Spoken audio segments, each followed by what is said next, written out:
So yeah, I got a complaint there saying that I'm vulgar and a public nuisance, and I don't understand where's the lie, because I'm both. I'm someone who could quit jobs to become an artist. Therefore, I don't know what my next decision is, and I'm not ready for it. I've realized that most of my quitting of things have been very quick and impulsive. Like I quit my food lab job one fine day. I'm like, I think it's time to explore comedy. You're not afraid to fail. I don't know when I'm going to fail since I'm not ready for it. Or like, how come your arms are so big? Like they really get specific with like, oh, nalla gundu potirukken, nalla gundu. And I'm like, I don't know what you're trying to tell me. And this is an icebreaker for a lot of people. So this was my premise. Saw the DM and I saw Karan Johar and I kept my phone back. Saw it again and it was Karan Johar's blue tick. And I taking the call, I'm like, हाँ भैया, he's like, and that, bhaiya, I'm Karan Johar. I'm like, oh shit, I'm so sorry. My mother didn't tell me. She also she got it out of me. She's like, you were doing all of this, and it became a ruckus. Then I told her, oh, I'm engaged to a boy. I was not. I had broken up with that guy by then. It was all just messy until COVID. Because I'm like, I'm like, she gets it, man. Yeah. She gets it. I love it. Like for example, I told her Karan Johar. Karan Johar, yaar. I'm like, Karan Johar, ma. And Dharma production in there. I was like, ma, Karan Johar mein kuch hota hai le. And the punne yana sit put hai. I was like, oh my god. This interview is presented by title sponsors Balmer, Lawrie and Company Limited, a Government of India enterprise with 160 years of trust. MCR Pure Cotton Club, formal and casual shirts, powered by Anuj Tiles, Ragangal Palavidam, Ovondrum Ulagattaram. Darling AC Tiruvizha, Indiavile miga kurainda maada thavanayil AC. Should I say, ladies and gentlemen, give it up for Sumukhi Suresh. Till yesterday you were this very regular Nagpur-born South Indian. Yeah. Wearing Kanchivaram diapers. Yes. And then now you're this Bombay girl. Yeah. With an entourage. And still a Kanchivaram diaper, just saying. Yeah. Oh, okay. That I didn't want to know. But yeah. Okay. Whatever. So that's the worst decision in Mumbai. Yeah. To wear Kanchivaram diapers. Or? Yeah. Kanchivaram diapers actually is a good decision in a cold climate. Okay. I think. Okay. I've never worn Kanchivaram, so I wouldn't know. Okay. It's beautiful, but it's itchy, just like my personality. Oh. Thanks so much. Right. Sorry. Ting. That's right. My poor day is over. So, but now you're like this Bombay girl with like this whole entourage. You have somebody to pack your suitcase, hair and makeup. What is the other things that I was... and who's Anne? Just before... this interview rolled, you asked me if I wanted coffee with lavender flavor. 1 minute. That's like... How dare you? I said black coffee with tonic water and lavender syrup. It's worse than lavender It sounds flavor. awful. I forgot my roots completely. And then you offered me strawberry flavored coffee. Yeah, strawberry and chili. So that's go. not happening. So for those of you who didn't get a chance to see his reaction, it was the worst. It was like... So I will say the Chennai guy, and you can be the Bombay, like this whatever, you can... Whatever you've turned to be, Sumukhi. Turn it to be. Oh. Yeah. So I want to ask you this most important question.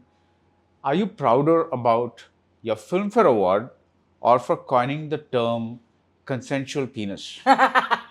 Can I tell you, I got into a lot of trouble for consensual penis. Why? I mean, which woman doesn't? You would rather... it's a good thing, right? Consensual... I have a complaint against me in Bangalore for saying that word on stage. Like for saying penis on stage or saying consensual on stage? No, penis. Okay. They didn't understand consensual. Okay.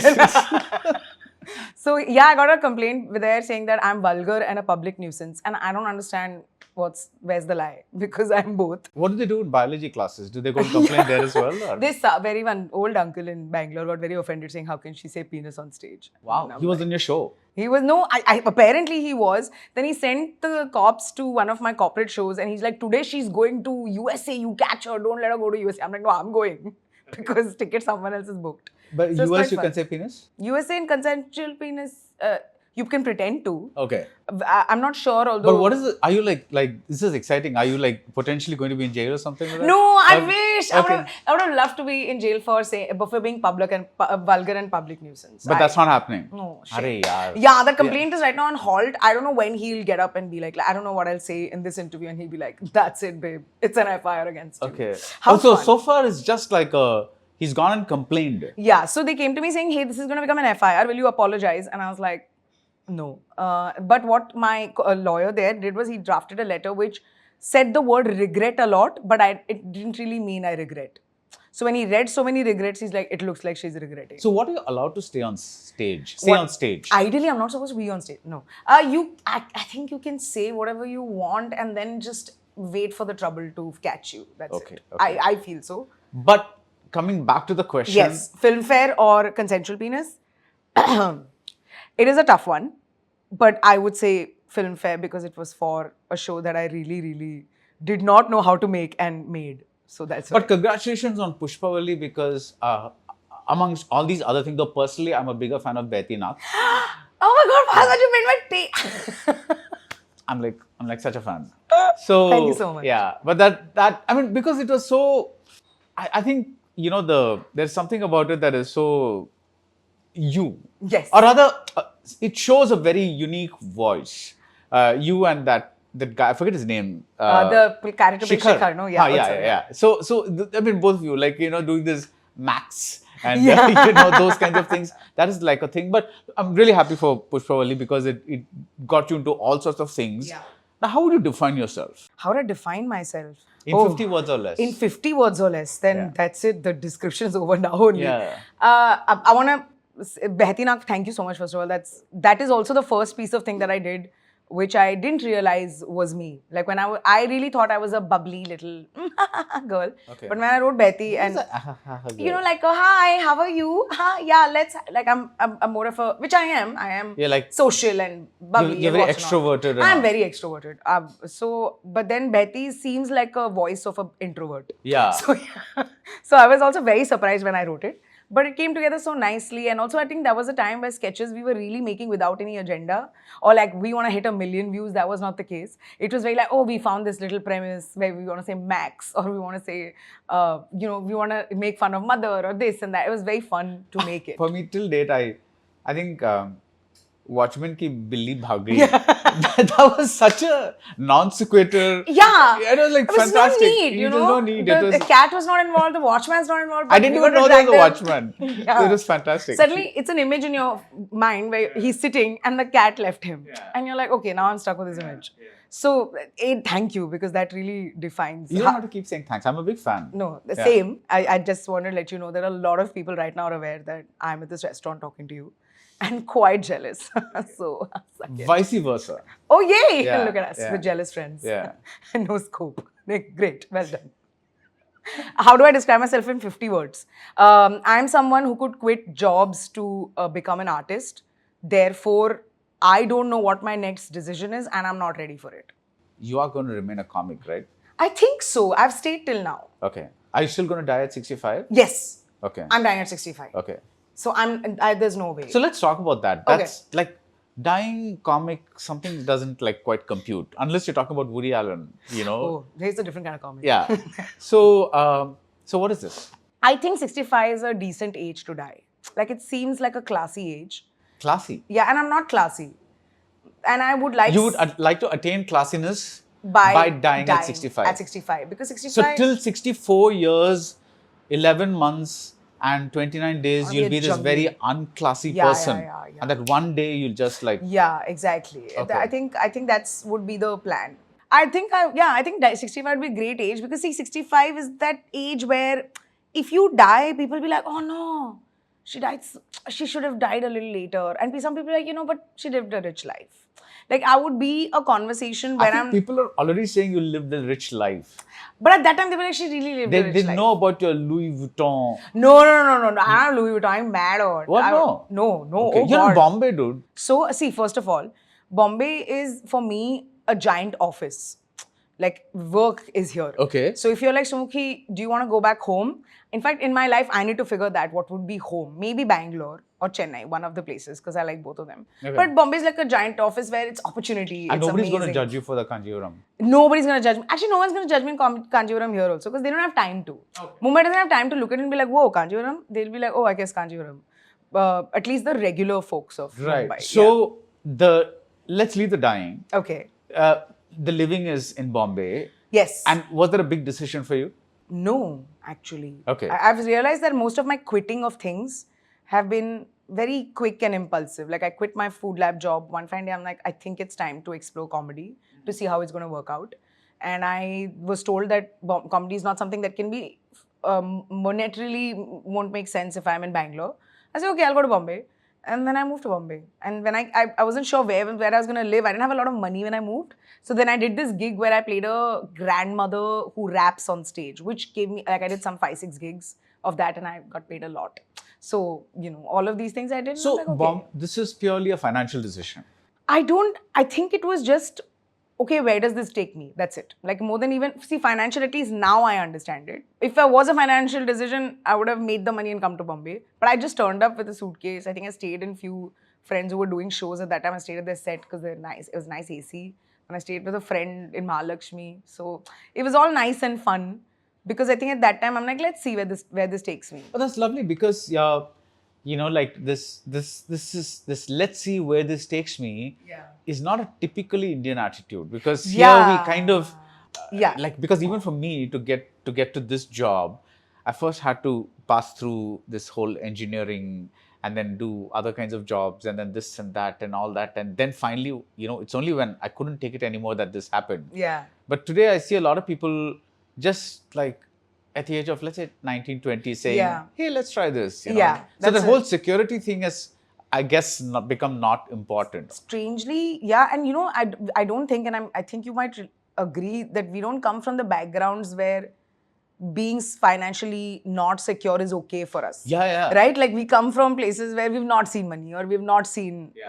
And I think maybe this is because of being the youngest child where I had, no one was watching, so I did whatever I wanted.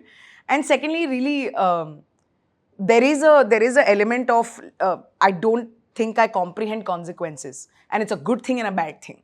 Like it's good because it helps me just take the decision, and sometimes taking the plunge just helps you.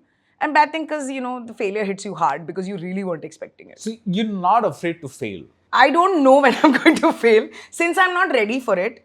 I face the failure and then I'm like, oh, I guess I'm failing. So when you go on a show, right? Like when you go on stage and you're saying, hello, Bangalore, hello, whichever city, whatever. And then at that point, what is it inside you? Like, are you like butterflies, nervous wreck kind of thing? Or like slowly you pick up confidence? Or are you like bang on right from the beginning? I was for the longest time very nervous before getting on stage because I don't think I knew what I was on stage. Is it like, I'm going to puke nervous, that level? No, I was just uncertain about what I'm going to, like whatever I'm going to say makes sense or not. And I think there was a degree of performativeness to me when I first started stand-up because I was performing like other stand-up comedians.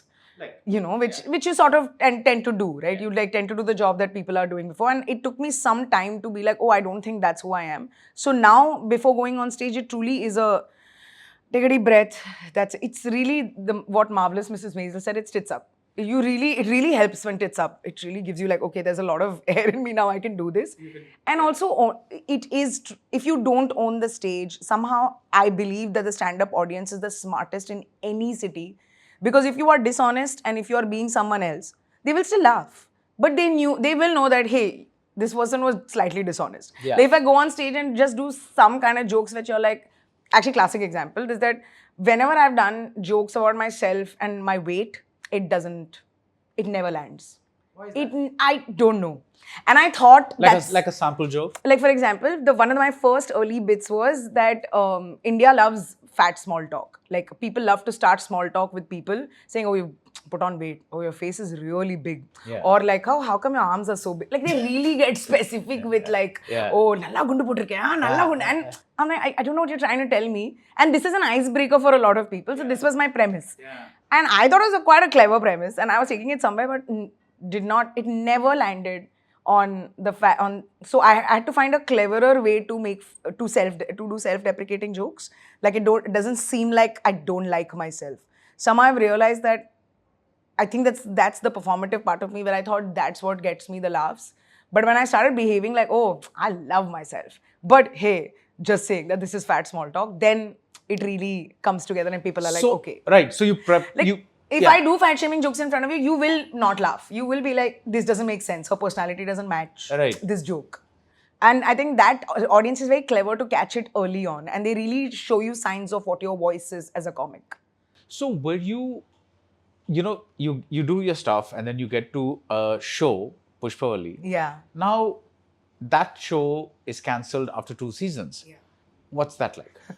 Well, like why? Like, as in, the good thing is the show. Yeah. The bad thing is the cancellation. See, but that's the thing. Like when I made Pushpavali, I didn't even know this world. So the cancel part, everyone's like, "Oh my God, it's cancelled." I'm like, "Okay, cool. Got to do the next thing. Let's go." It was very that because I think I don't come from this world and I don't understand the politics of it or the This world as in? the making of entertainment. show, the entertainment. Because my background, I did food science. I was working for food and water lab. So What is a food lab? I'm like, I find that everywhere in your bio, and what is it? I love this. I love this question. Yeah, people ask you all the time. Yeah, actually, you are kind. You're saying, what is it? Mostly, if I say food tasting lab, they'll be like, oh, you're tasting food. So I don't even know what a food lab is. where you check food and water for safety, like microbiological and chemical testing. Like we pick up stuff from restaurants, or we pick up stuff from like we have like a food inspector of FSSAI, which is the food safety we have like authority. pineapple coffee or something like that. Sabko lavender is what I said. Lavender, okay, whatever. Lavender. Pineapple, it seems. Some whatever. Jesus Baradwaj. That's the contaminant, and then the coffee is okay. The lavender is the contaminant. Yeah. Okay. So okay. Yeah, so that's where I worked before I got into comedy. So now you can like go to a restaurant, like pick up a piece of whatever, and then say, "Wow, this is contaminated or not." No, I'll have to. I mean, I can't tell you by looking at it, but I will have to test it. Okay. If we send it to a food lab, You'll have to put it in a beaker and all. So you have to. Okay, if you really want to know the simple process, if I take a piece of pizza, okay, then I have to make sure that the sample is ground nicely. Okay, then it's put in the appropriate chemical medium for it to dissolve. Then it's put on the petri dish with the nutrient medium. You put the streak to see if this sample has any of the microbes that can grow in that petri dish, and then you count it and you give the results to the restaurant saying your pizza sucks. I find this fascinating. I think we should talk about this. It's the nerd in Baradwaj. Yeah, it's really I'm like, so wow. This is like I didn't even know they did this. Yeah, no, this is very. I mean, I'm telling you So very you can simply. find out if there's like titanium or something. Yeah, all that. absolutely. Yeah. Like the whole finding of, lead in a very famous instant noodle brand, or like heavy metals in something. See, become careful now. I know. I know. I know. It's like I want brand work from them. I have rent. But so that was my job. Do you like first. instant noodles? Do I like instant? No, I'm not. I'm very, okay. That opens the second box because I was also a chef. I used to work for ITC Royal Gardenia and I cook very well. In fact, more than if you tell me, Sumukhi, are you a better comic or a cook? I'm a better cook. Wow. Yeah, I what's your, really like your thing, your specialty? I mean, South Indian is the easiest, so perfect. I make a mean non-veg and veg. I'm a vegetarian. Give me the name of a dish. Of a dish? Yeah, like you're just generalizing. I don't know, like a fish gassi or a Mangalore buns, I'll make it for you. Okay. Or like, I could make you a nice, I don't know, figs and prosciutto skewers. Or figs and prosciutto, South Indian? No, so that's what I'm saying. Fish gassi, that's the range. I can go from Okay. here to here. Okay. You're saying in something South Indian. Yeah. I'll make you the nice, apna yellow sapade I can do. I make great devasa sapade. It's my speciality. It's my grandmother's, there was some I only used to cook. The sojiapam, my sojiapam versus other sojiapams. I think I'm going to win. That's Or the thing. godam halwa. I make great godam halwa. Okay.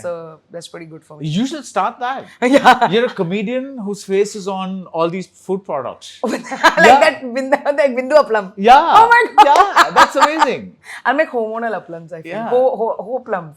That's. Nice segue. Hey. Yeah. So let's talk about Hoemonal. Yay! My favorite thing in the world. Yeah. And you've never done it before. I've never done it. Yeah. So yeah. Okay. Hoemonal started. I think. Okay. Let's start with the Frida Kahlo look. Yes, that is courtesy Kim Sharma. Okay. Who is my owner from DCA. And she, in fact, when I first came to her with the show, I had done the show for a bit. And I think I had the classic thing of, since we were all doing shows a certain way, not that it was bad or good or wrong or right, I think the aim for me with stand-up is to build a community of women who will very selfishly follow my journey, and whatever I make, they have access to. Like if I'm making a Hoemonal, or if I'm making again a web series like Pushpavali again, I would like them to be the first watchers of it, or first receivers of it. And I think that was my dream, but I just didn't know how to execute it.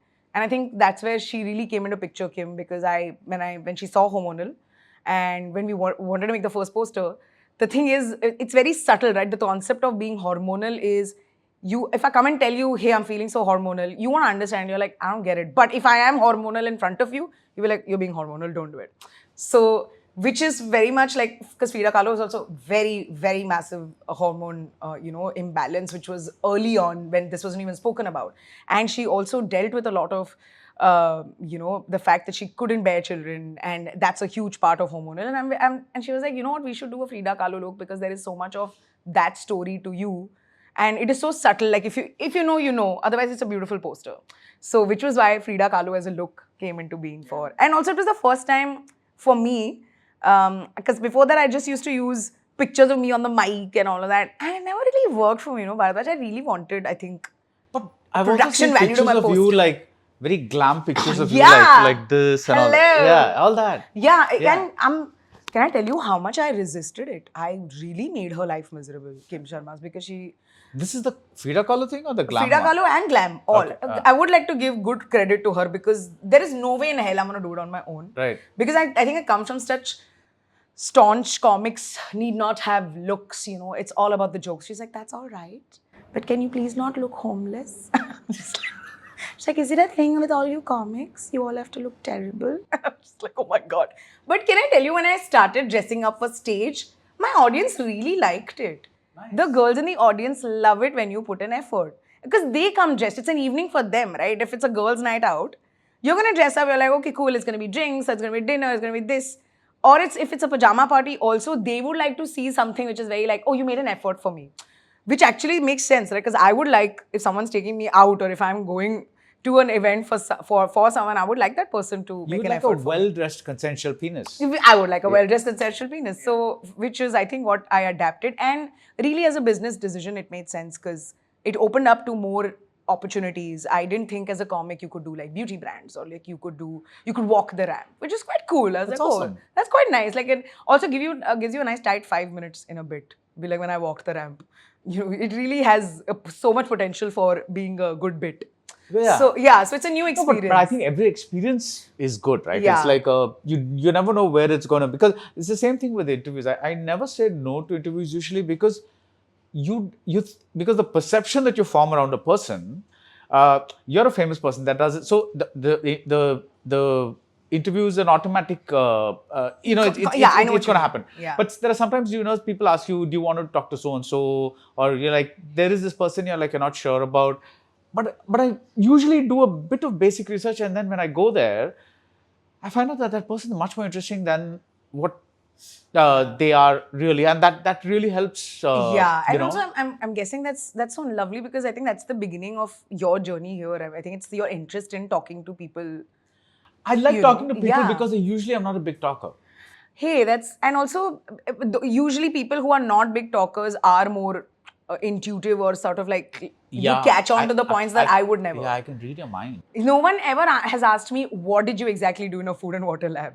And explaining that test made me feel really nice, actually. I know, right? I was like, I still got it. That's a skill. I was like, oh, I didn't forget it. I should do it on stage. So, should do Agmark tests while I'm doing comedy. You should. Yeah, I should. That would be like a real good bit. I should teach you how, if your tuar dal is contaminated or not. You can actually do it at home to check.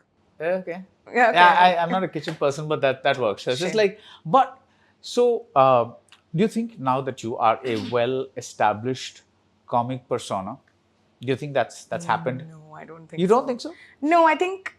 Are you being modest? No, I'm not being modest. Honestly speaking, I think it's been actually 10 years since comedy sort of properly happened. And I believe that now is when it started. Like till now it's like you ask someone when they're studying, saying, so are you ready to fix this machine? Or are you ready to do this job? No, they're not. So I think it was almost like a studying thing till now where I tried different things. The things I'm doing on stage now or I'm trying to say are, I think, more clear and seem like it's going to get better. So I think I will become a good comic persona or a good artist starting now. I think that. But why has it taken you so long to figure that out? Like 10 years, you're saying, right? That's like a long time, right? No, that's very small. Out of 65 years, 10 years is... That's okay. See, the good thing is I have 27 more. and 27 more only for this. That's great. 27 years is gorgeous for this. But 10 years is very, I think it's, so okay, there are two parts to this. As a skill, I believe the 10 years is in fact, sometimes I feel is less. But I think as a comedian who's establishing herself or selling shows, yeah, it's been longer. Like, I think I could have been more famous if I was a guy. I would have been faster. Because acceptance of audience of a funny man is faster. And I'm not saying it as a, like And why do you think that's the case? because everyone is, including me, we are taught to, or we are conditioned to be like, yeah, guys, boys are funny, girls are pretty. And it seems like such a flippant thing, but it's taught to us since from the beginning, right? Like hasi to fasi, or like just make a laugh. Like, oh, boys have the freedom that they're given, that you go to play, you're not called back at a certain point unless you have to study. There is no safety issue. So your brain is never thinking ki, oh, if I'm doing this, these are my risks. But if you tell a girl she has to go from A to B, she will think of 1,000 risks. 2 days back, I ordered sabji to my house.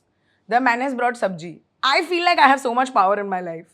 And I'm showing him a screenshot of the payment I have made. He is taking pictures of my boobs, Baradwaj. And I'm like, brother, what? What? The audacity. I pay rent for this house और तू मेरी picture खींच रहा है. मुझे तेरी picture खींचनी चाहिए because this is my house and my rules. But like, imagine the audacity. Yeah. In that situation also, he had more power than me. And this inequality, which is so subtle, it puts you a few steps back. It takes you to reach your 1,000-seater. It takes time for you to do that. Or like, it takes time for you to get to the 2,000. Because my brain is also very risk, like, oh, what's the risk? If I'm putting up a show in NMACC for 2,000 people, what if people don't come?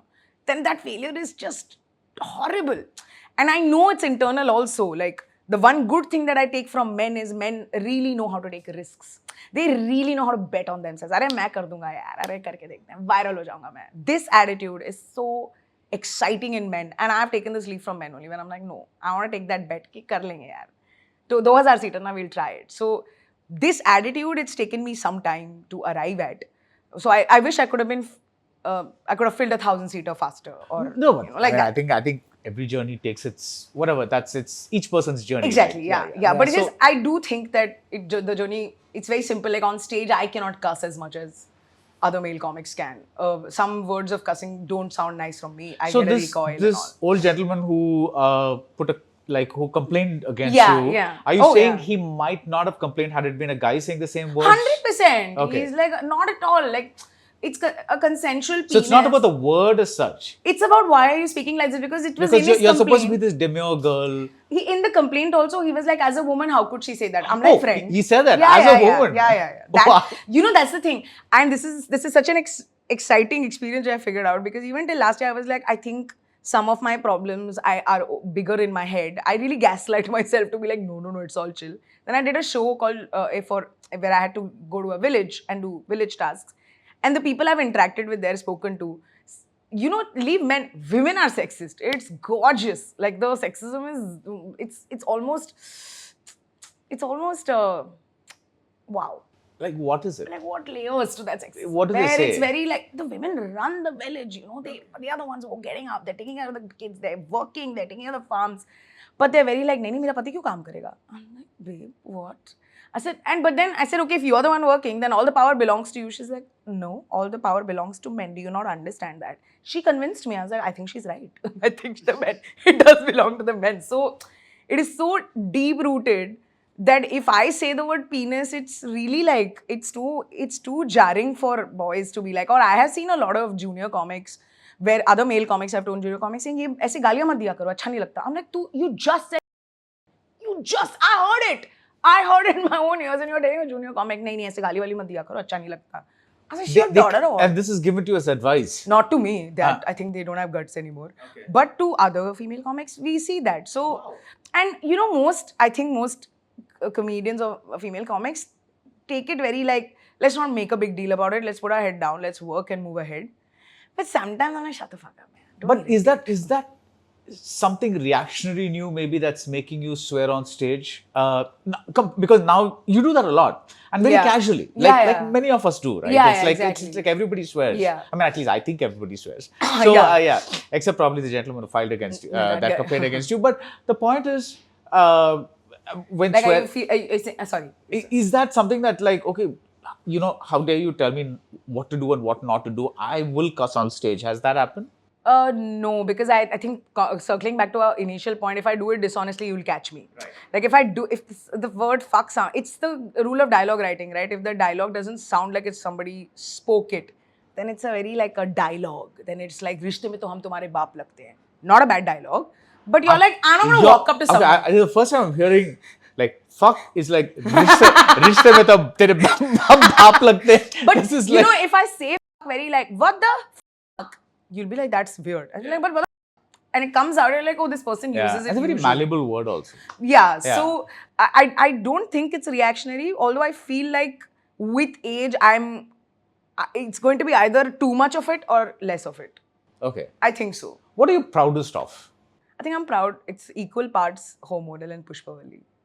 Pushpavalli truly. And it's not about the show that went out, but it's what I found while doing it. Like Pushpavalli, I didn't realize I was show running it. I didn't realize I was writing a show for myself. I didn't realize the things I was doing and the amount of lessons I was learning. I didn't realize I was learning editing a show with my director. You know, when I sat with her throughout, I didn't know that this is how editing is, and Debbie was teaching me that. So a lot of things that I learned from it were truly like I would recommend it to all artists that, you know, when they say, you know, be an AD, and I never got it until I was on set doing different things, and I'm like, oh really? Okay, like my camera taken away because we were shooting at night, and going and talking to cops saying, "De do sir, please, camera hai, chahiye, shoot karna hai." Like these things, it really teaches you what it takes to make a piece of art for, and whatever way it is. It could be the smallest of it. And Hoemonal was I think just the finding of confidence, and also the confidence of, I don't mind 200 women in my audience or 2 women in the audience as long as they've come for me. Like I want to be the girl who women want to watch, saying that, oh, let's go and trick their boyfriends and bring, or trick their fathers and bring. They're like, oh, no, very nice, man, funny, we'll go. And then they get very like, what? Why did you call me for this show? So I really like what I found because of these two. Lovely. And Pushpavalli is the show that made Karan Johar DM you and brought him into your life, and then changed a lot of the direction after that. Actually, one step before, it was Rajiv Masan who changed my life, because he watched the show and he told everybody saying, have you seen the show? And which eventually I think reached Karan, and Karan Johar had messaged on Instagram, which I didn't believe. I don't know if you... What's the story there? Oh my God. So you got the message and you thought it's like, it's the dumbest story, but it's such a good story, but it's a dumb story. Okay. He had Instagram DM'd, and I remember very clearly, I was making spring onion tohel. Okay, I remember this. It was during COVID. That is a very specific memory. I know, because I love spring onion tohel. So I was like, I'm going to eat spring onion tohel. I love tohels, by the way. Yeah, and the spring onion tohel is quite nice if you have it. Peerkanga and spring onion, both my faves. I'm not a... that whole gourd family... Wow. I have a very problematic relationship with that. But Peerkanga is so nice. It's like you have something against lavender and Peerkanga. And I don't know, like that whole gourd family. It's time to put Peerkanga in your coffee. That's what I'm going to do. Yeah. So I'm making spring onion chutney. I'm not like things floating in sambar and all, like very... No, you're like my brother. My elder brother was just like this. Things like, you know, either be liquid or solid. Don't do this. Is it the engineering? I don't know. It's like, I think it's the OCD. I think you guys got such bad food at hostel that you were like, I don't know, unless you were a day scholar. So I'm a hosteler. Oh, so then... 4 years. Oh, where did you study? Pilani. Bits. Oh no. Yeah. Okay, I see it. Yeah. I see it. Now I see it. A lot of me falling into place. I empathize. Yeah. I have a lot of empathy for my elder brother. Now I have empathy for you. I see. He's also a little bit like this only. Sambar madri. I'm like, oh my God, just relax a little. Yeah. Sorry, making spring onion chutney. I remember checking that DM. I read it. And I was like, okay. And I kept the phone. And so how do you make spring onion chutney and read a DM? You make, okay. So you... While something is No, boiling so spring onion, you have to cut the green part of spring onion and you have to saute it and then cool it down for like 2-3 minutes. Oh, so the cooling down period is when the I came, I was like, oh, yeah, I was like, oh, phone. Okay, cool. Okay. Check the phone. And I saw Instagram. See, process is very important. Process very important. Yeah, that's very important. Yeah, you learned it, right? Yeah, so... Saw the DM and I saw Karan Johar and I kept my phone back because I'm like, no. Because the brain didn't register it. I was like, no. Went back, finished making the tohel, came back. I'm like, 1 minute. Did I just see his message? I came back and saw it again, and it was Karan Johar blue tick. So I was like, okay, is it the kind of profile? No, sorry. When I saw his message, I switched off my phone Because I'm like, fake message. This doesn't exist. 20 minutes later, switched it on. After making this Sohail, saw the message. I checked if the blue tick was part of the name. You know, some of the people do that. I was like, no, it's the actual Karan Johar. So it's been 20 minutes he has messaged and I have not replied. And clearly he has seen the fact that, unless he was not close to his phone, but he did because eventually he confirmed. Then I replied saying, oh my God, I can't believe, etc., etc. Chat happened. Very nice. And for me, sorry, it's a big deal. Okay? Because, you know, a lot of people, oh my God, no. He's the definer of a lot of our peak pop culture moments. However okay or not okay it is. Okay? And I'm a big fan of his writing because he takes a premise and he runs with it. Whether you hate it, you love it, that's your problem. Oh, Kajol was tomboy before she glam girl, then she got the guy. Horrid. Oh my God, why? But I fell for it. I was Kajol. I'm like, that's right. All I need is a sari and it's coming now. So And you're getting Shah Rukh Khan. Exactly. You're getting Shah Rukh Khan. So they're a Both fucking are sari. S for Sumukhi, Sumukhi, and S for Shah Rukh. Oh my God. Yeah. Stop it. Then I think he was like, we must catch up. And then he was also, I think it was halfway through season 2 and he finished season 2. He's like, who's dying in the end of season 2? You have to tell me right now. I'm like, I'm not going to tell you. He's like, I demand you to tell me. I'm like, no, I'll draw my line. You defined my pop culture moments, but I'm not telling you. Whatever conversations. And then eventually at some point he was like, we should meet. I was like, yeah, please, I would like to meet. But did you eat the green chutney at all? Yeah, 100% with Okay. like nice little apna sesame oil and chutney. Oh, I had too much fun. That was the best. In fact, that was the best spring onion chutney thanks to Karan Johar. Okay. And eventually we exchanged numbers and I got a call one day from this very random +9177 which seems like a delivery boy number. So I was like and to be fair, I just moved into a new house, so I was expecting Amazon delivery. So I was like, You moved to bhaiya. New York? No, man, new house. New house. Okay. New I was York. like, what is this? Okay. Sure. Right. +9177 in New York. Yeah, okay. I'm taking the call. I'm like, हाँ भैया. He's like, I'm that. Bhaiya, I'm Karan Johar. I'm like, oh shit, I'm so sorry. I said, really thought I was expecting a delivery. He's like, I know, my number looks like a delivery agent person, but it's not. He's like, how are you? This, that. Let's meet. Cool. Okay, all good. I was supposed to meet him on Saturday. He said, 6th, please meet me. I'm like, cool, 6th. 7th, please meet. He said, 7th, I'll meet you. 7th, I'm chilling at home. Okay. Because I had marked it. That's how you chill? That's how you chill at home. Alright. Okay, on 7th, I thought it was, he said, Friday, let's meet. So I was like, oh, 7th is Friday. No, I thought 7th is Saturday. And I was supposed to meet him on Friday. Okay. So on Friday, what am I doing? Chilling. Chilling. Okay. I'm chilling and he messaging, where are you? I said, I'm at home. Okay. As if he's my best friend, no. Asking where I'm like, मैं घर पे हूँ. He said, are you lost? And I'm like, what? I'm like, no, I'm not. He's like, it's 7:10. You're supposed to meet me at 7 o'clock at my residence. And I freaked out. I was like, oh shit. I said, I'm really sorry. I really got confused. I thought today was tomorrow, this, that. He has lost his shit. He's like, my life never this happened to me, la. He's like, come on Sunday. I said, okay, cool. Then Saturday he's messaged me, Sumukhi, tomorrow is Sunday. Please turn up at my house. I'm like, yes, sir, I'm really sorry. And next day I turned up 5 minutes early. I'm like, oh my God, I don't mess with him. And he's like, I cannot believe this. I thought South Indians are so particular. South Indians are, disciplined people. And I'm thinking this, she's a South Indian girl. She cannot be this late. But you're full 48 hours late. I have skipped my first meeting with Karan Johar. That's how dumb I am. Because in my notebook of... See, but it makes for a great story. Yeah, even now you ask him. Had you met him, on time. there wouldn't be a story. Yeah, but even now you ask me, he's like, see her guts, she's done that to me. And now I'm managed by his agency, so I guess I had to skip his meeting. I'm so sorry, Karan. Yeah. But he truly has because after that, one day I was jogging in Joggers Park, okay? Because you jog like this, you chill like this, you jog like this. So jogging, he calls, he's like, where are you? I'm like, no, was I supposed to meet you? He's like, yeah, I've been waiting. Then he's like, lol, no, I was not. He hung up on me. Yeah. So good fun. So what are the things you do for exercise? Listen. Because this jogging thing has triggered one. I'm a full exerciser, huh? Because I used to weigh a lot. 127 kgs I used to weigh. I weigh a lot now also. But I think at some point I was like, I want to lose this weight. And then I which is actually the beginning of Hoemonal, because when I wanted to lose weight, I gained the weight. And I'm like, I don't understand what's happening to me. And I didn't realize that my weight loss involved a gynecologist also. So when I went to her, I'm like, I'm not able to lose weight. She's like, yeah, I see it. I said, why? Why do you see it? And I'm like, don't say PCOD. You will trigger me. She's like, so you have PCOD. I'm like, I just told you, don't say it. But the hormonal imbalance, which has been piled up for so long, and just my metabolism being absolute rubbish, Yeah. that it took me, which is the same thing, 10 years of of its comedy to fill a 1,000-seater, and now it's going to take 10 years for me to lose weight. I'm like, you know what? It's okay. Yeah. No problem. You have to get to that point because it's like, every time, I'm doing this proper walking, gymming, whatever it is, swimming, whatever.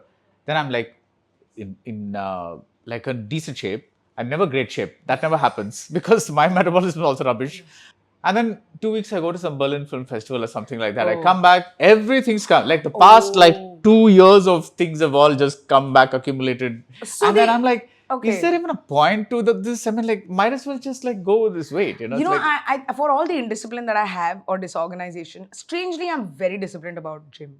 Like by hook or crook, 4 days a week, I will work out. Wherever I am, that first place, I will find the nearest gym or I will find the nearest track, which has been very surprising. I didn't think I was that. Like, I felt like I was the flaky one because I had 2 weeks when I just enjoy. No, like somehow my second brain is like, excuse me, okay, You have a second brain? Yeah, my second brain always goes, huh? Like the slap I gave to the guy who took the screenshot, I hit him. And my brain went, oh, okay, you're a people pleaser. How did you hit him? Because it looks like you would have been like, I hope the photo was nice for you, and clicked a better photo for that sabji wala.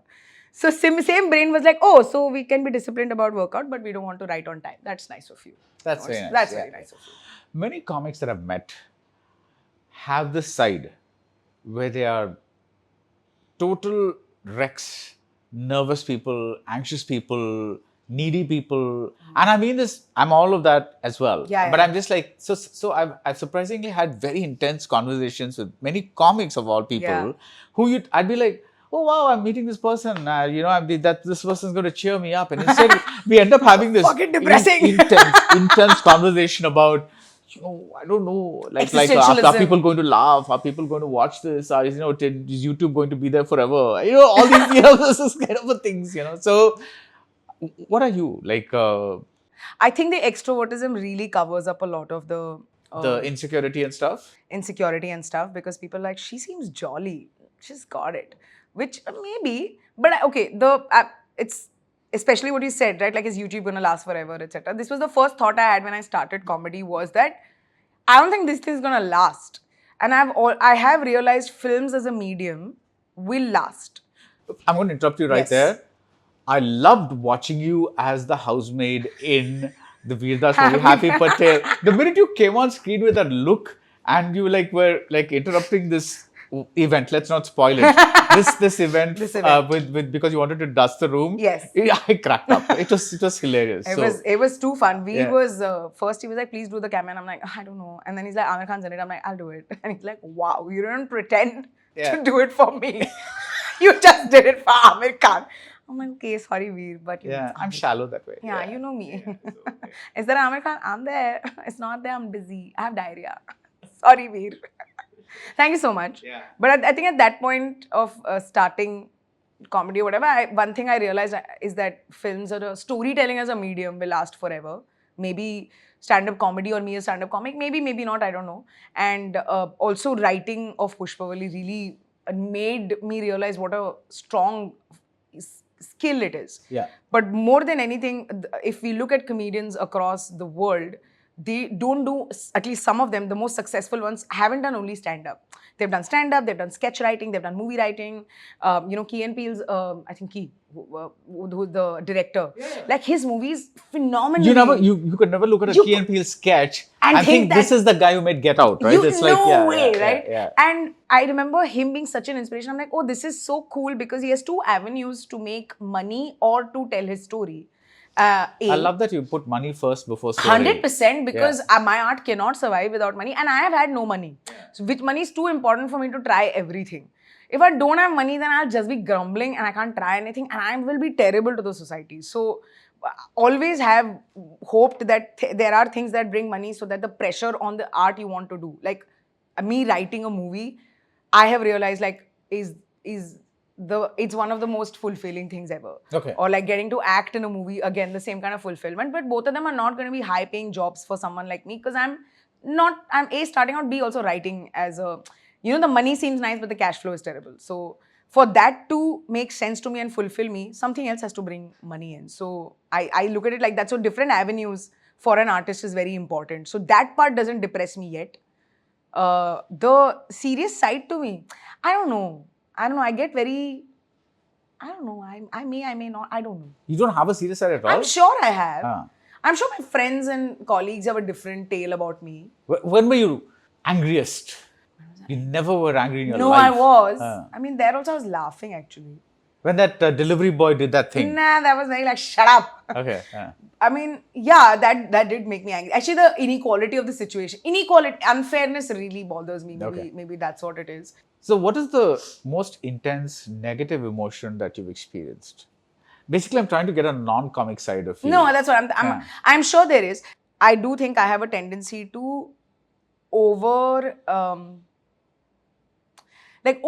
things for my loved ones. And by loved ones, I don't mean only family, even like close friends. Like end up This is one of those classic interview questions, no? No. I'll tell you what. This is one of those things where you say something that nobody can ever But can I tell you, it is wrong. It is wrong. I'm not doing it because I want. That's because that's who I am. I'm like, oh my god, I'm such a character. And then everybody will say, oh, even her flaws are so So wonderful. I'd say like, oh, what's the one wrong thing about you in HR interview? And you're like, oh, I'm hardworking. I'm very hardworking. It's very that. No, actually, I don't think it's a good idea because I think I do it to be liked. You're a people pleaser, you said. Massive people pleaser. So, and people pleaser sounds like such a simple word, but I think I recently understood the negative side to it. The magnitude of what it can do. Yeah, because I think I was, like, for example, I was friends with someone really long and I remember that I almost took it as that person's life is my responsibility. And that's not fair. I don't think that's right to do to the person in front. Like, that's not what friendships are for. Friendships have to be equal and you got to back off. And that really puts me in spaces of like, oh, why do I end up putting myself in situation where, and I don't think it comes from, oh my god, I care so much. I think it comes from the fact that if I don't do this, I won't be liked. Like, which was also a very small germ in Pushpavalli, where Pushpavalli as a person thought that if she doesn't work hard to gain affection, she will never get it. Yeah. And that's not the best feeling. It's an embarrassing feeling, but it's the truth. And I think there is a degree of it which is lesser now. But I do tend to do that where I try to overcompensate or overgive you things so that you will never take me out of your life. But they do. And I think that's one of the nicer things about that character in Pushpavalli, because what she's doing technically is stalking. Yeah. But there is an underlying emotional layer which doesn't make it. I'm not talking about whether it's right or wrong. Yes. But it comes from a very sad and vulnerable place. Yeah. And I think that kind of gives the thing its mojo, if you know what I mean. It's absolutely. Like, you are speaking my language because the word that you don't want to use is she's desperate. Yeah. And that makes you feel horrible. You're like, oh, don't do it. It gives you the ick. You're like, oh, you're so cringe. You don't need to be this desperate. Right. But I don't think she registers that as a character. I'm not sure if I have the guts that she has to exhibit her desperation, but I think there is a degree of that in all of us. And I think I am that when it comes to friendships and relationships, and I've learned it the hard way to not be that, and I don't mean it in a you withdraw in a way. I mean it in a friendships have to be equal, and you're not a person's mother or you're not that person's caregiver. That's not how you make a mark in a person's life. You know, one thing about being known is that you find friendships around you become a little weird. Yeah. Some people stay the same, hopefully, but there are others who kind of reevaluate what it is that they suddenly you become a different person to them. Yeah. Like, it's like yesterday you were somebody else and today you're this this whatever this person for is. famous whatever. It's also, you can't say famous also to stand-up comics or people like me is because we're very approachable famous. So it's not star famous. It's not star famous. Yeah. So does that kind of get you at points that's like, I'm still the same person. That's just a stage persona. Why don't you just talk to me normally? Does that happen to you? It does. I think I think what I said before, and they sort of kind of merge together. Most of the friendships that I have now are, I think, for the performer that I am. But very interesting. Do you know this DOP called Siddharth Nooni? Yeah. Yeah. So he's a very close friend of mine. And Supi and I were talking about this, where I was telling him, I said, I'm going on a date and and I was telling him, you know, me as a person, I'm different in a relationship, and me as an artist, I'm different. Like, that's my job, and this is. And I said this, and I moved, and we later met up again. And he said, you know, so you said this. He's like, that's actually not true, because unfortunately, the moment you become the artist, you are that. And especially if you are doing a medium like stand-up, where you have to be honest and vulnerable on stage, then who you are is exactly the artist. Like, you are the artist is you. And that really bothered me a little bit, because I thought that was too different. Yeah. Like, the 21-year-old Sumukhi is going on a date, but the 38-year-old Sumukhi is the stand-up comedian or whatever she is. They're two different. I thought they were two different people. Turns out they're not. And that really sort of made me realize that, okay, this is who I am, and the friendships I'm going to receive, I'll have to see if it is for the person on stage with the fame, or the person on stage who told you that story. They're the same people, Yeah. but they are two different people. But I agree with that, because those of us who are, obviously, we're not talking about being Shah Rukh or Karan or whatever, but even anyone who's in front of a camera or in front of, who's a face doing their job, as opposed to someone like Siddharth who's great at his job, but like he's behind the scenes, right? Yeah. That's actually a slightly saner way of being famous. Because like Siddharth only great cinematographer. Yeah. What does he look like? You know, and like he can go to a movie and not, you know, like be happy and, you know, like, you know, watching. Oh my God, are you just describing Soupy's dream? Going to a movie and just sitting there. I remember in life, he has told me once he's in a theater for 10 hours, he watched movies back to back. Yeah. I'm like, okay, so you're Candyland, I guess. But I do agree with what he said. Like, I think disassociating the art from the artist, it seems nice on paper, but actually Many it's people not. can't do I that. don't think I can. Can I tell you? I know I should. I don't think I can. So are you a performer even when you're at a party or something like that? Do you feel you have to put on your funny face? So I did that for a while. Not anymore. In fact, after the chats and all of this, I'm less of that. In fact, I'm more. I will bring in my extrovert. I will make sure that everyone is having a great time at the party, but not all the time. So I can come to you at a party and we can talk about Gautam Buddha's middle path and 300%. Like, I would be and I have a lot of views about him also, because I think about Gautam Buddha. You know, I tend to, and I go through this where I have the conversation, I tend to oversimplify it, and I think the men around, I really rage bait them with my oversimplification. But I'm like, it seems like he was kind of lonely. And then he's like, how can you say that? I'm like, but he was? He was, because as in, like, he was lonely, which is why he had to leave everything and try to find that peace. Yeah. Right? That's like a... So he was like, wouldn't you want? I'm like, no, I think I'm too designed to do things. Like, I think stimulation is a part of my life. So I don't think I can, you know, reach his kind of... I have understood the peace that he found in this explanation. Where I'm like, oh, I think he doesn't need stimuli. I need.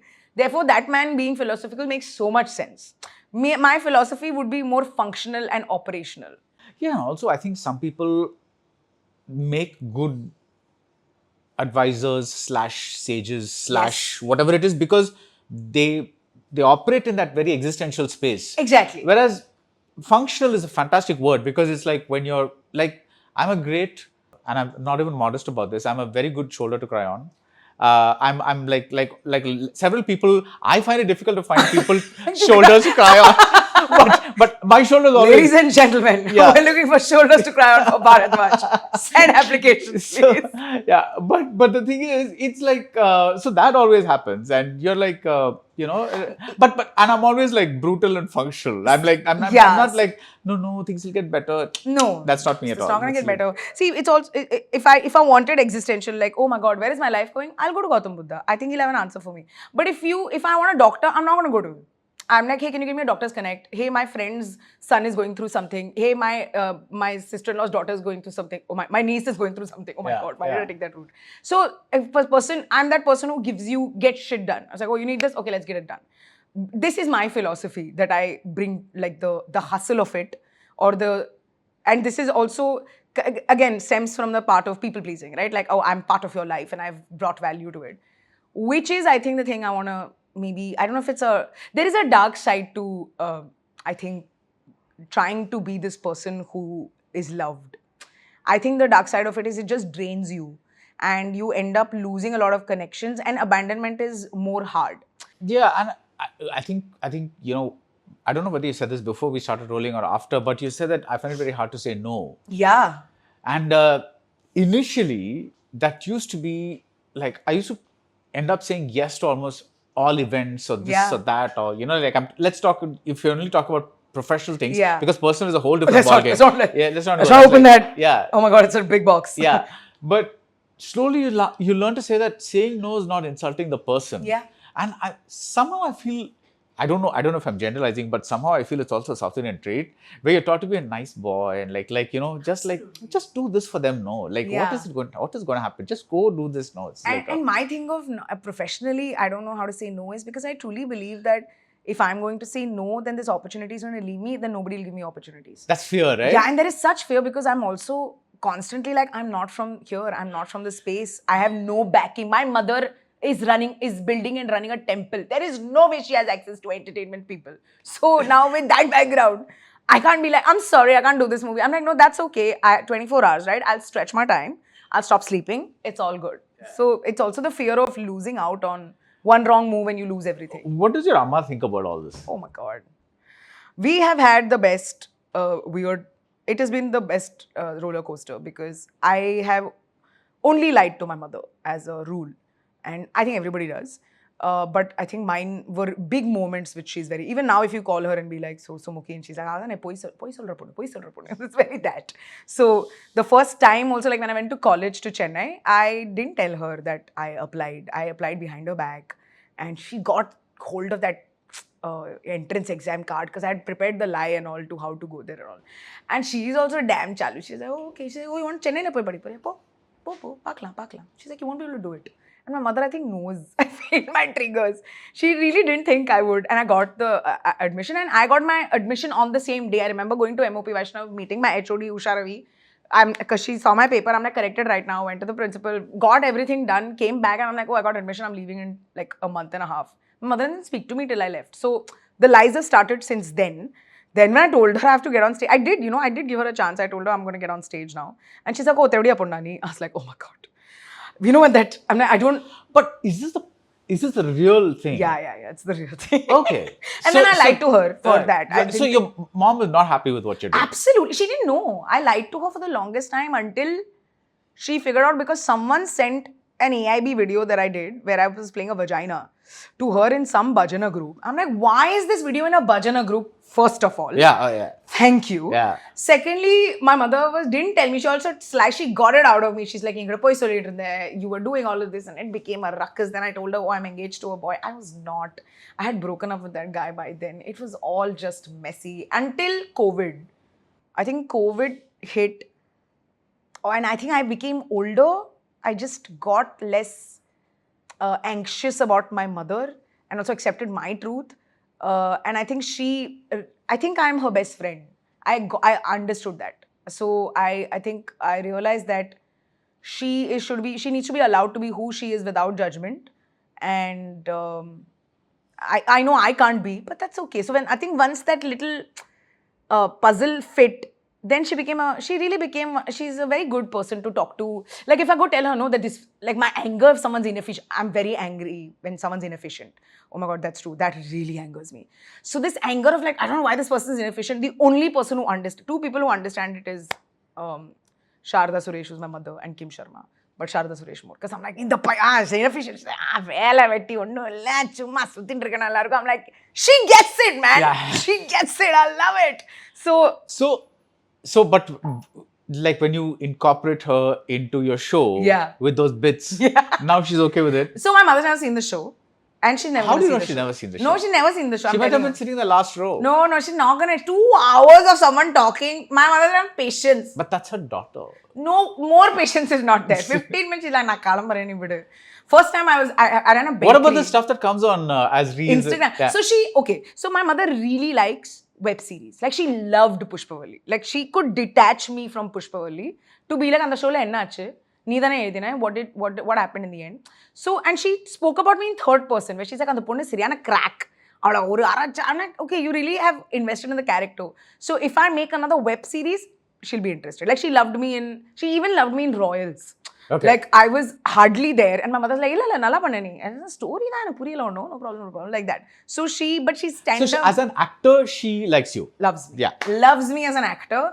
Loves my little bits on Instagram and all. She enjoys all of that.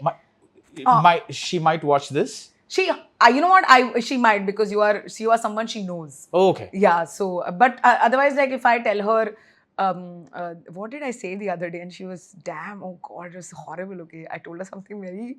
I can't tell you. I'll tell you later. But like for example, I told her Karan Johar called me. Karan Johar, yaar. I'm like Karan Johar, ma. And the Dharma production enna.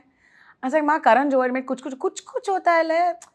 And the punne enna settu poitta le. I was like, oh my God, in the worst possible way. I like, kabhi khushi gum idu. Amitabh Bachchan dane. Okay. So and the director. Eppadi avun face. And then you get, you know. But It's so much disparity that it's okay. But some things she suddenly gets very excited, or she's very excited when I'm talking about writing. Yeah. Like she's like, oh, you are a writer. Oh, she's like, oh, we didn't and my family never expected because that right? I think comes from the fact that it is a little respectable. I think so too. Exactly, because the thing is, it took the longest time when I came back after leaving my job and like a well-paying, dollar-paying job, Oh and my I came here, like the house was like every time you used to open the door and enter, it used to be like somebody had died. So it's like just like, oh my God, it's like there were random relatives coming up and saying, how could you do this to your parents? And I'm like, what am I doing? I'm like, I'm not doing anything. They're safe. I've told them this money is available to you, whatever. Like, but what am I doing? Okay. Yeah. It's so interesting because I think in my case it was about kalyanam panikka vendama appo. It's like no marriage. My mother wanted me married at 21. Lol. Okay. So I'm like, there's no way. So now at this age, which was the, I think, defining point. Like recently I was in Australia, I was doing MICF, Melbourne International Comedy Festival, and I was very happy. I was like, yes, I did it. Good flex. Thank you. Yeah. No, MICF flex always. Yeah. And I remember my mother called, she's like, you just marry anyone you want. No problem. I was like, are you sure? She's like, yeah. It's okay now. I can't look for a proper, like a Brahmin boy for you. I'm like, yeah, ma, I don't think it's working out. So in the background, one white guy, she's like, I'm like, oh my God, you're going to get into this also. But that was such a wholesome moment that I think it was almost like a sign of, I accept who you are. I accept the dysfunctionality of who you are. Yeah.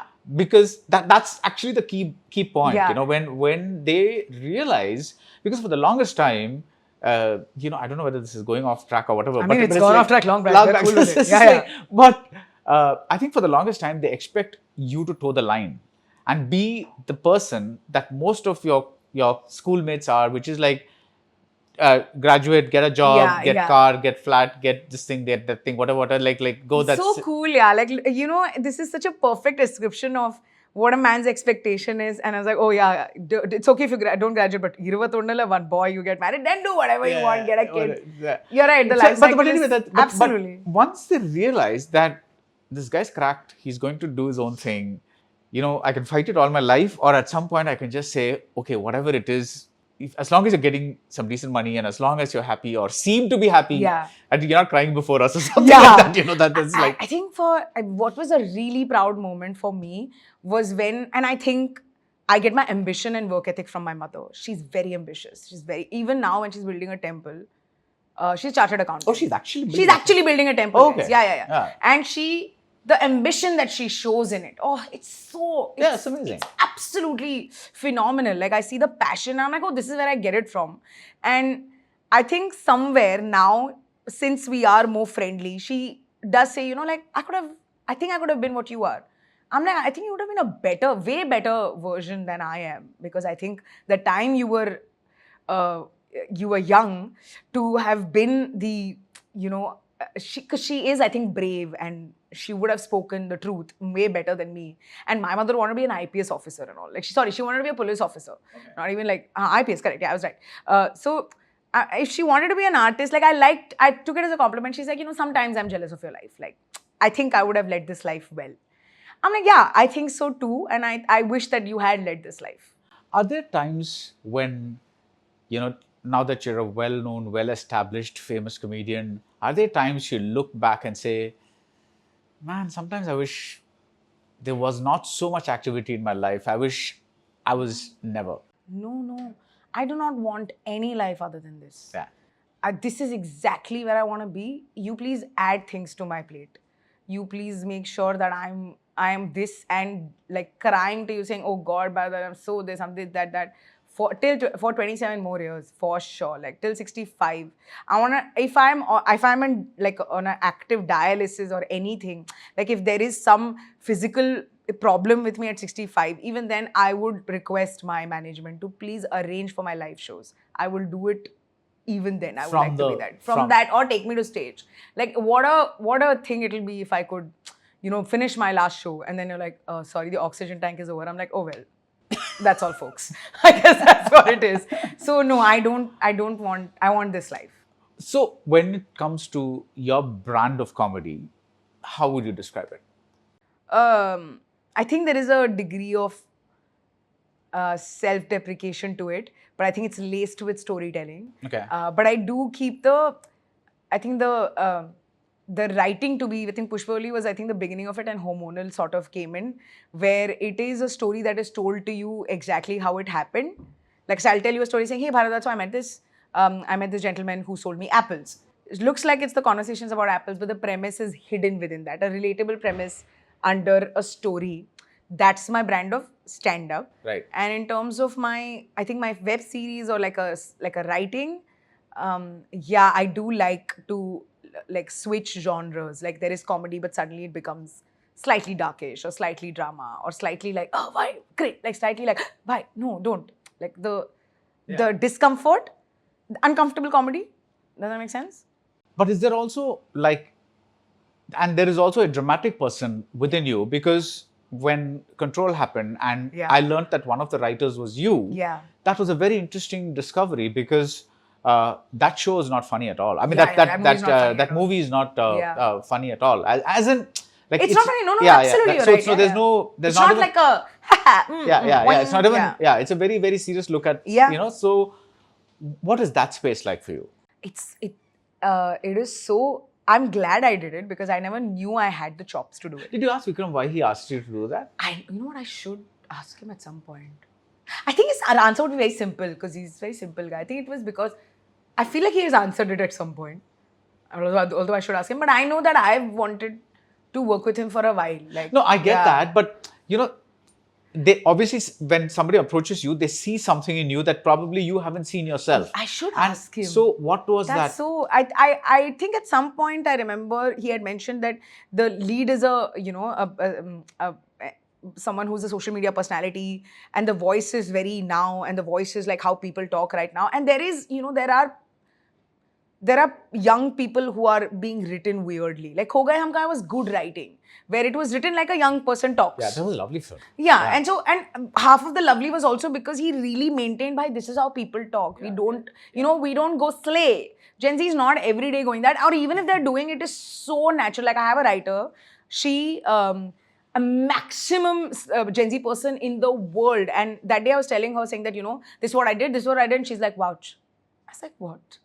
And she said it so organically. She's like, no, vouch. I said, what does that even mean? She's like, no, I vouch for what you do. I said, so then say that now, babe. I didn't understand. But so organically, she said, vouch. I vouch for it.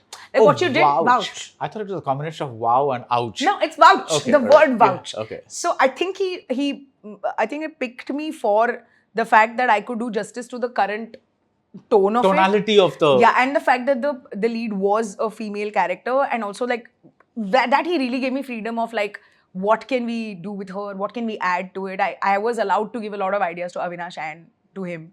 So that, I think that was maybe the case, but I should ask him. But I'm telling you, I feel like with him, no, it's going to be a very functional answer. There won't be any depth in it, I feel. No, what I mean is like, but other drama things that you've done? In fact, the movie that I'm writing right now is a revenge comedy, but kafi dramatic.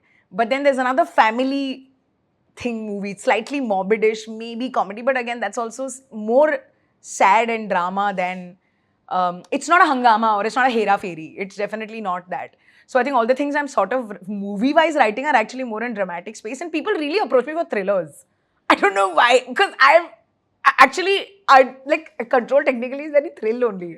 So when I was told to write it, I asked him, I'm like, are you sure you want me to write it? He's like, yeah, come on board. I think it'll be fun. So, but that was truly that was, if you, sorry, I would add the third, I was happy with Hoemonal, Pushpavali and Control.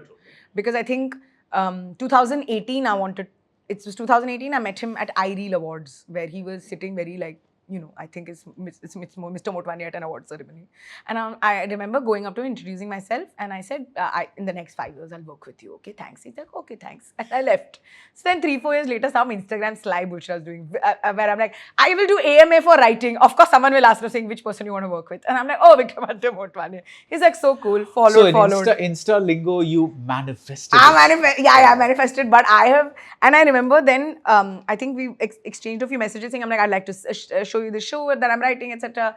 I've met him a few times, and then he, I think, got busy. Then I think it was some event for Amazon Prime where he went to the loo, and my friend was like, he's going to the loo, catch him. I'm like, okay, cool. So I stood outside the loo, and it's a fancy loo, so I don't have to really, be like, oh, there were couches and all. So, but I think someone was doing what I was trying to do inside the loo, where they were like, Arey, we have this pitch, why don't you read it? What do people do inside the loo? They will be like, Arey, Mr. Motwani, actually, that thing. What I was trying to do outside of the loo, I think that was happening to him inside. Okay. And I eventually caught him at that place where I was like, oh, let's meet. And then Control happened. And that happened in 2000, in 18, 19, 20, 21. 21. Yeah, nice. 22. And what about... Well, within 5 years. What about this Sumukhi, the entrepreneur?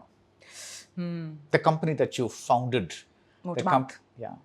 I know I wanted to do something with writing. I wanted to do something with writing studio. I know I didn't want to do brand campaigns because I think I'm a fiction girl. And I would love to do brand campaigns as an Instagrammer, as a comedian, or as someone who's on social media. But I'm not sure if I want to, If you want to manifest a brand in your life and you want to do ads, what is it? No, I don't want to. No, I'm telling you I don't want to. I want to be the girl I want to be Shonda Rhimes. Like, I want to be the fiction person who has shows in her library, who has movies in her library that people are like, hey, listen, we want to make something interesting. Do you have it? So I want Motormouth to be that stand for exciting stories with female leads that are not always just, where there's like what Farah Khan stands for as an artist is also the things I want to explore, where in terms of like, it can be fun also. Of course, it's a serious topic, great. But if it's a fun topic also, yes, why not? Yeah. So Motormouth actually started for funny female flawed. And it still, I think, stands for it. And I know that's the legacy I'll leave behind, because I think the name is also so me that they'll be like, yeah, of course she's Motormouth. But and it has only women. No. I mean, some male writers come and go, but the male writers who come, although, are very fun. Like, there's a writer I'm working with called Kautuk, who's also a stand-up comedian. He's a wonderful writer. What a great person to jam with. So there are men and women who come in, but this is hopefully a space that builds stories in whatever duration, like either if it's a 90-minute, if it's a 20-minute, or if it's a 1 minute, but that it tells you a story. But tell me, I don't know if you have the answer to this, but sociologically speaking, we were a country that pretty much had one primary source of entertainment, and that was the movies, right? How and why do you think stand-up has become such a big part of at least the urban, the spaces, cities like, mostly the metros, or even like the second smaller tier, cities. So absolutely. So and a lot of our comics tier 3 as well. How do you think that's happened? I think YouTube and OTT really changed the game. I mean, for whatever said that, I'm see, movies are a lovely medium, but I don't think someone like me would have been in the movies, because the step to be in a movie, there are too many barricades for someone like me with no access for me to be in a movie. So I would have not. In fact, I'm glad something like YouTube and OTT came along, where artists like me could be like, hey, we would like to present an alternate thought to movies. And I think putting out stand-up clips on YouTube, or Behti Naks, or the Comicstan on Amazon Prime, or Pushpavali, or a comedy premium league on Netflix. Right. These things really give artists to be like, hey, this is also available as an entertainment option. So I think that really changed the game of us and our value in the market. That now we would be considered in movies as well. Like Bassi was in, Tu Jhuti Main Makkar, or like Harsh was in another movie. So that really gave access to that. I also think it's contributed so much to, in a way, the devaluing of films as an entertainment medium. And I mean this in a, I'm not sad, happy. It's just what it is. That's what it is. It's what it is. Like the exclusivity sort of is gone because yeah. it's like now if I have 3 hours, I can watch a series of stand-up skits Absolutely. on my phone or a live show. You know, or a in live fact, show. That's something Yeah, we keep yeah. in mind. Like we used to be 55 people who did 55 minutes of stand-up. But honestly, if people are coming and paying the amount that they could have easily played in theatre, then I have to give minimum 90 minutes. Yeah. I'm like, एक picture की value तो आपको मिलनी चाहिए. Is it easy though, like to kind of maintain the, like when many stand-up shows that I've seen, they have good stretches, and then suddenly there's a dip, and then suddenly the next good stretch comes, and I suppose there's a strain in maintaining. This is I know what you mean. I get it. I think. how does that how do you tackle that? The fact that I need 90 minutes of consistently funny stuff.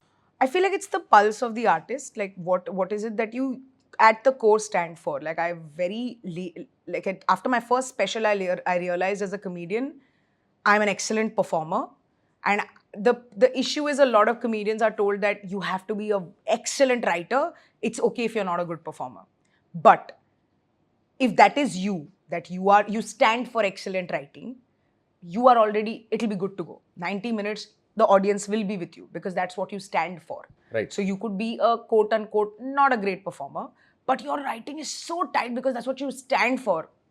And similarly, I stand for great performance. I love performing on stage. But if I'm going to and that really comes across. And if I come and tell you, if I come and try to be a good writer on stage, you're not going to be okay with it. You're like, 1 minute. What is your honest truth? What do you stand for? I stand for great performance. Writing, of course, is important to me. But if you remove the performance to me, I may not be able to deliver a great show to you. What I enjoy the most at that point as an artist, like eventually maybe 10 years later, I'll be the girl who is a writer and not the boisterous performer. So be it, as long as that's what it is. Like if you see an Abhishek Upmanyu, his tone is very straight, but he's so funny on stage. Like every line is just, it's golden. Like, you know, or you see a Prashasti. Oh God, Prashasti journey is so wonderful. Like it's, actually she's a very animated girl. So first it started with very animated. Then she went, English comedy. Then now there's we call it the Blue Kurta series and the Pink Kurta series. The Blue Kurta was, iconic. She just topped it, and now the Pink Kurta YouTube videos are killing it. So like, that is because she has really owned the Blue Kurta and Pink Kurta series have been her owning that, this is what I stand for, please go fuck yourself. Yeah. And if you're not that, the audience catches you. So I feel like, to me, it is, you can hold a 90 minutes or whatever if you are performing, if you're playing to your strengths. Like it's, you cannot send a very bad example. I hope I don't get it wrong, but this is my elder brother both brothers were talking about how at some point Sachin Tendulkar was sent 3 down or 4 down in one day, and he really struggled, and he was brought back to opening and he did well. It's very that. Did I get it right? Yeah. Fuck yeah. Shout out to brothers. So, no, but tell me, when you have this thing going on, who would you, because you're mentioning these other people, who are some of the people that you see as good stand-ups that if I would ask you recommendations, who would you? One comic that I discovered recently, matlab maybe 2 years ago, was this guy called Tarang Hardikar. His reels just randomly popped up, and I found his stuff funny. Yeah. But I've never seen a show, so to speak. But if you were to recommend something, what? I would 300% tell you to go to Prashasthi's show. Prashasti show. Oh, she's too funny. I've never seen her. Oh my so God. yeah, She's a, you know, it's the drawl.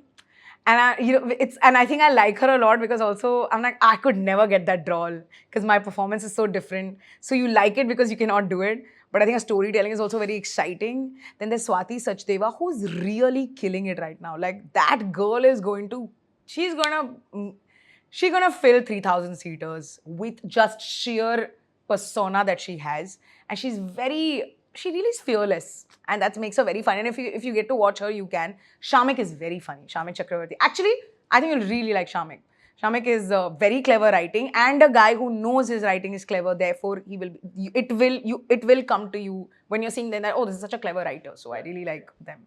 How do you like being called the Indian Tina Fey? It's very bad. Because I saw that It's and I was wrong. like, actually, it sounds. You a know, little I don't weird. know why it stuck. Yeah. At some point, someone said it, and I don't know why people are saying it again and again. I'd rather be. I mean, Tina Fey is amazing, but it's Tina Fey. Like, come on. Like, No, I don't mean like that, but no, I'm but like it's Tina that- Fey. Yeah. Like, you can't just be Tina Fey one fine day. Hopefully, Julia Dreyfus at some point. I don't know, but no, I don't like it. It seems wrong. She's made 30 Rock, and I'm yet to make my 30 Rock. You know, I can ask you this question about where do you see yourself in 10 years? Because you've already God knows. said Yeah, till the yeah. end of time, I want to be like. I want to be, but can I tell you, 10 years later, if you see me, I don't know, studying law, that all sounds like me. I don't know what if I find education later in my life. Your Honor, I can't see you doing that. No? But you're dressed in black and white, so maybe. Yeah, I'm dressed in my grammar school clothes. Yeah, so this is kind of. Just gonna get on my daddy's yacht after this. In this outfit. But you and law, No? Hey, okay, my brother's a lawyer, my grandfather's a criminal lawyer. I don't see the No, I connection. don't see it. No? No. Okay, cool, fine, whatever, dude. Yeah. Convince me that you're a lawyer. There's no way any lawyer can convince. The only way to convince someone that they're a lawyer is Supposing saying I commit manslaughter. and I'm on your side, I think you're right. I'm not going to ask you why you did it. Yeah. I'm going to be like, okay, cool. How much time you want to get out? Let's get out. That's it. Full stop.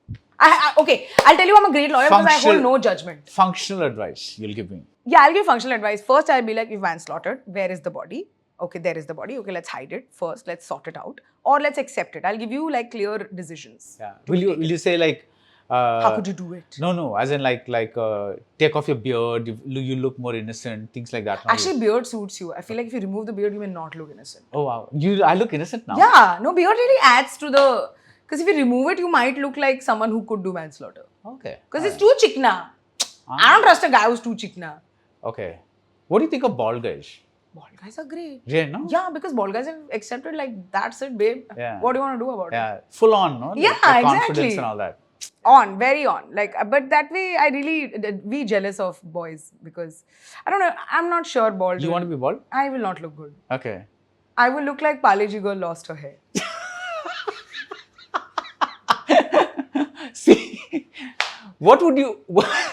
I'm going to take some time getting over this, but yeah. That's a visual that'll never leave me. That'll never leave me, yeah. So it's like when I see Sumati... sorry, I don't know why I keep saying That's Sumati. what happened. No, I'll tell you why. Because there is this movie that I just saw whose lead character was called Sumati. Oh, okay. And that Okay, stuck that's in my head because I was writing the review. And I was just like, yeah, so I'm like Sumati. That's nice. That's actually nice that you're confusing me with a movie character. With the movie character. That actually means that there's a... This is a sign. Yeah, there's a sign. It's time to manifest. You believe in science seriously? No, I don't. I mean, I do, sure. Yeah. Because in one of the... sorry, you want to say No, something? and one of the... No, you went... No, you finish. I'll tell No, you. I remember. You No, remember. Okay. So, in one of your sketches, you refer to Linda Goodman. Yeah. Yeah. That's because that book was famous. I like Are you Sun Signs. seriously? Are you like... No, I like are you Sun Signs. It's kind of cute. I need to be with an Aries because there's some wind energy. You know, I was supposed to be great with Aquarians. And then that really turned out to be bad. Okay. That didn't work out. And I was told specifically to stay away from Sagittarians or like Capricorns. And that's really coming together sometimes. So I think Sun Sign's a little goof. Okay. But it's fun to read. Like if they're like, this is Libra's daily prediction. It's so generic that I like it. You know, it's very You read like... that? Once in a while if it comes, it really makes me feel nice. Because truly I feel it's quite generic to... If something's going to be acceptable for everyone... Today you will meet Baradwaj Rangan. See, they don't give specifics, which is why, they don't give me my calendar. They give like, success is coming your way. And success can be anything, no? Yeah. Success can be meeting Baradwaj Rangan or getting Sabko Lavender, whichever one of them. No. That's what it is. That's But I do think that this is something, so Naveen Richard, who's written Pushpavali with me, one of the best writers ever. And writing with him is a nightmare. Because he's a process-driven guy who's very methodical and I am just like, this idea. So together we really make sense as a writing duo. And I remember both of us loved doing this thing where, and most writers do, is that there have to be signs in the script that could lead to the big reveal, right? Like for example, Pushpavali is a stalker. We were like, oh, we'll reveal it in the end. Then we were like, actually, that doesn't make any sense. We have to tell that she's a stalker before only. But if you like backtrack, there were signs always that showed you that, oh, she's a stalker. which is, I think, something I have realized that in life is that if some good thing happens to me, I think the signs were there all along. Like, for example, me meeting a Kim Sharma, who is whose line from that We Terrible movie, but We Best movie, Mohabbatein, of ₹1.5 ₹2.5 se kam hota hai, is something we used in our writer's room regularly.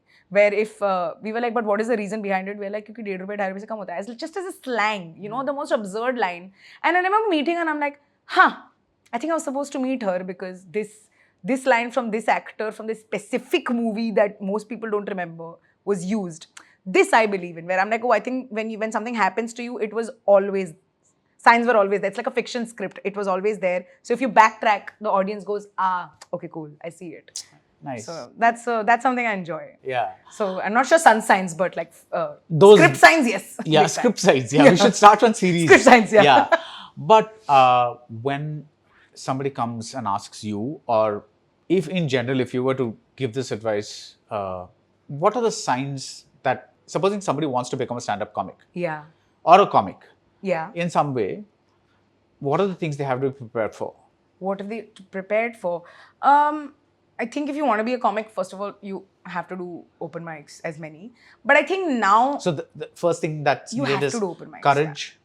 you know, it's okay if you're not courageous, as long as you are decisive enough to be like, I can get on stage and be afraid there, is what I would say. Get on stage, flop, that's okay. Flop, please flop. We have to flop. If we don't bomb, we still bomb. And it's the worst day of our lives. But bombing is just so important that way. Oh my God, out of context, that sounds very bad. But bombing in stand-up comedy is so important. Yeah. I think something that people need to be ready for now is that there's such instant fame that is available on YouTube or Instagram or whatever medium, which is great. But it also sort of risks the fact that you think your bit is ready or your 1 hour is ready. Like, there is a instant gratification that makes you sort of not go deep into the skill that you have. Right. I think the concept of skill is sort of dwindling because fame is coming early to people. Like, one of my very close friends, and she's a content creator on Instagram, Karima Barry. Okay, and we were talking, she's very young, she's 25, 26. And we were talking and she said, you know, she's like, you know, I feel like sometimes that so much has happened, but I'm only 25. And the one thing she keeps saying is, I was like, you know, I think you should pick up a skill. The thing is, at 25, usually that's what you're doing, right? If you're not an Instagrammer, you would be learning something, or you would be at a job, or you would be gaining a different perspective in life. So I think that for comics, have to remember that just because something has gotten you the fame does not mean you don't have to dig deeper. Like, take that writing course, or like, you know, be in that writer's room that doesn't pay, or like try fiction. Fiction is the most thankless and gut-wrenching skill ever. So basically, keep trying. Don't give up on your skill. Like, there has to be depth to your skill, because that's what is going to take us. This fame is not going to take us anywhere. It is going to be always the fact that, like, Mr. Motwane has not come to me saying, hey, Instagram mein tere itne followers. And no, he came for a specific, like, oh, this is a skill set I want to have. So people will seek you for skills, not for fame. People will like you for fame, but they will seek you for skills. That's a very good note to end this on. But before that, do you remember you do that? Yeah. What is that? You said you remember. Yeah, that was the signs, the thing that, you know, because I think everything that's happened to me generally, there has been a sign beforehand where I think I'm religious, where God was like, hey babe, it's gonna happen. Are you seeing? You don't have to be apologetic about it. Yeah, I'm very God-fearing, Baba. Because I can't take responsibility for everything. So something is God's problem. So if something is bad, I'm like, why did you do it? I only did it. And that's what lots of people do. So yeah, I'm like, please take the blame. Yeah. You are almighty. So who else now? So.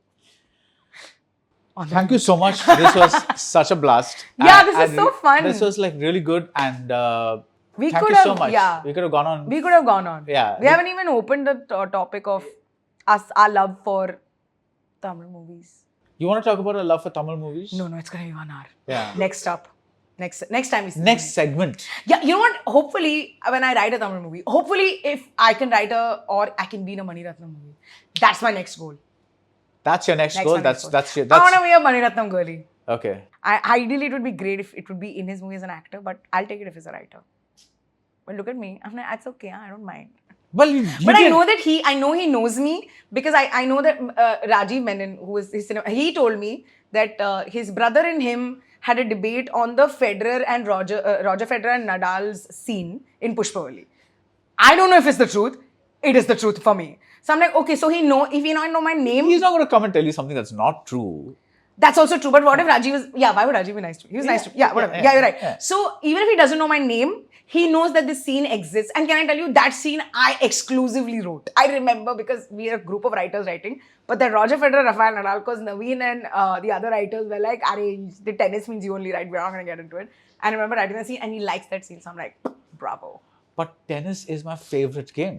It's the best. It's the best. Because it's like, it's brutal. It's two people battling it out. Yes. There's no team. Yes. It's just like, And there's like a monotony to it. I love it. it's just like, Tuck. the heart just goes. Yes. Yeah, it's just like. It is in sync with my heartbeat. Like it goes up as the shots go up, it goes up. The volley comes, it picks up. Oh, there's the, okay, yeah. So who's going to win the Australian Open? I have confusing thoughts. I'll tell you later.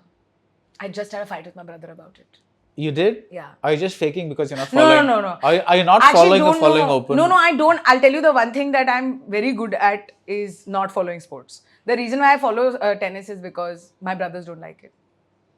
And they're very like, what about cricket? You just opened up a portal to a very, very interesting thing and now you want to close the interview. I know, I'm so sorry. Because Damn. my brothers are so into sports, I was forced to be into sports. So when they were into cricket, I'm like, I love hockey. I love Gagan Ajit Singh. And my brothers are like, what the fuck? And then they were like, oh, yeah, this. And I'm like, I love tennis. Goran Ivanisevic is my favorite. He's actually my brother's favorite. But then I was like, no, he's my favorite. But did you do your rounds of Kho and Kabaddi and all? No, but I did play Kabaddi in that village show that I did. Yeah. And I was pretty good. Yeah. I didn't realize. I didn't know I hope you keep discovering new talents. Yeah. And the next time we do a show, I'll have something. we can do the evaluation part where I bring 5 different foodstuffs and you Yes! can kind of Can we say this do is it? pure and this is impure. We and will do simple Agmark test the next time while we chat. Yeah. Like I will tell you about, testing your turmeric if it has contaminants, whether it is a methanol yellow, which is the color added to turmeric to make it yellow. I can say, yeah. You're so happy with this. I'm so happy. I can tell you, I've spoken to you for so long. The happiest you've been when I've spoken about food testing. You're looking at me like I'm a princess. You're like, say more. Yeah, please say more. Food testing. You're smitten with is, the whole that is- angle. that is so fascinating. But thank you so much, Sumukhi. Thank All you. best wishes and it was lovely. Thank you so much. This is so fun. And see you next time with Tamil movies and food testing. And hopefully more consensual penis jokes. Always. Yes. This interview is presented by title sponsors Balmer, Lawrie and Company Limited, a Government of India enterprise with 160 years of trust. MCR Pure Cotton Club, formal and casual shirts, powered by Anuj Styles, Ragangal Palavidam, Ovondrum Ulagattaram. Darling AC Tiruvizha, இந்தியாவிலே மிக குறைந்த மாத தவணையில் AC.